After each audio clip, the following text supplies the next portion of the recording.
CCTV cameras capture Russian troops as they attack Europe's biggest nuclear power plant. ইউক্রেনে আবারও রাশিয়ার ভয়াবহ তাণ্ডব। পুতিন বাহিনী যেন ইউক্রেনের সেনাবাহিনীর কোমর ভেঙে দিচ্ছে। জাপোরিঝিয়া শহরে এমনই ভয়ঙ্কর হামলা হয়েছে। ইউক্রেনের শহরটিতে একাধিক নির্দেশিত বোমা দিয়ে আঘাত হেনেছে রাশিয়া। ইউক্রেনের কর্মকর্তারা জানিয়েছেন কমপক্ষে 16 জন আহত হয়েছে এবং রেলপথ, অবকাঠামো এবং আবাসিক ও বাণিজ্যিক ভবন ক্ষতিগ্রস্ত হয়েছে। জাপোরিঝিয়া অঞ্চলের গভর্নর ইভান ফেদেরভ বলেছেন, রাশিয়ান বাহিনী ভোর 5টা থেকে সকাল 7টার মাঝে মোট 13টি গাইডেড বোমা দিয়ে 3টি শহরে আঘাত হানে। ফেদেরভ আরও জানিয়েছেন, হামলায় 8 ও 17 বছর বয়সী 2 শিশুসহ অন্তত 16 জন আহত হয়েছে।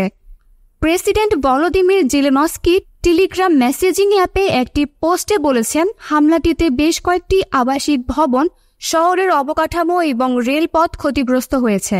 তিনি হামলার স্থানগুলি থেকে ছবি পোস্ট করেছেন, যেখানে পোড়া গাড়ি, একটি আবাসিক ভবনের মধ্যে গর্ত এবং উদ্ধারকারীরা আগুনের সঙ্গে লড়াই করছে এমন দৃশ্য দেখা যাচ্ছে।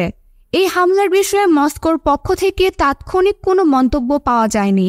আল জাজিরার প্রতিবেদনে বলা হয়েছে, অত্যন্ত ধ্বংসাত্মক বোমাগুলো ইউক্রেনের আকাশ প্রতিরক্ষা ব্যবস্থার জন্য আটকানো কঠিন।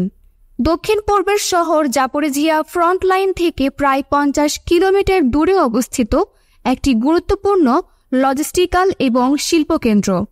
এই শহরটিতে সাম্প্রতিক সপ্তাহগুলোতে তীব্র রাশিয়ার নির্দেশিত বোমা হামলার লক্ষ্যবস্তু হয়েছে।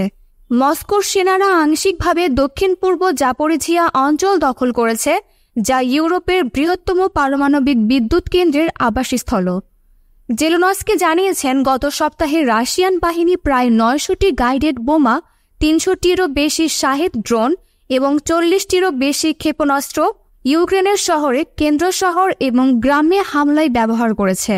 জেলেনস্কি টেলিগ্রামে লিখেছেন, এই রাশিয়ান সন্ত্রাস কোনো বিরতি জানে না। এটি শুধুমাত্র বিশ্বের ঐক্য দিয়ে বন্ধ করা যেতে পারে। ইউক্রেনকে সমর্থন করার জন্য যুদ্ধ এবং যুদ্ধের জন্য রাশিয়াকে চাপ দেওয়ার জন্য ঐক্য। জেলেনস্কি, যিনি গত সপ্তাহে জাতিসংঘের সাধারণ পরিষদে যোগ দিতে মার্কিন যুক্তরাষ্ট্রে ছিলেন, তিনি প্রধান মিত্র যুক্তরাষ্ট্রের কাছে যুদ্ধ বিজয়ের পরিকল্পনা নিয়ে হাজির হন। মিত্রদের আরও আকাশ প্রতিরক্ষা ব্যবস্থার জন্য চাপ দিচ্ছে ইউক্রেন।